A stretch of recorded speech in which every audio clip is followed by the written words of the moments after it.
welcome to Be Intentional, and thank you for joining us today. The last time I visited with you, we were talking about living by faith. And faith is the evidence of things unseen. In fact, the Word of God tells us, without faith, we cannot please Him. We have to believe that God is greater than any situation, any circumstance, or any challenge in life. Years ago, we were hosting the Pastor's Prayer Intercessors Supper here in Nashville, Tennessee. I never will forget that a few days before the supper, we had quite a few people confirm. And we were underwriting the cost of the supper, and we really didn't have enough food for the event.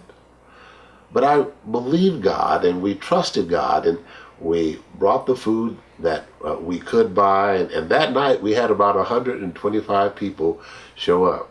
The people serving the food were amazed because we had prayed and said, Lord, would you just make sure we have enough? And they said as people would come through the line, they would pile food on their plates. There would be people who came back for seconds.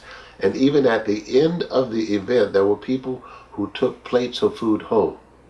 Now, we realized that with what we had purchased, there was no way in the natural that we could have fed 125 people.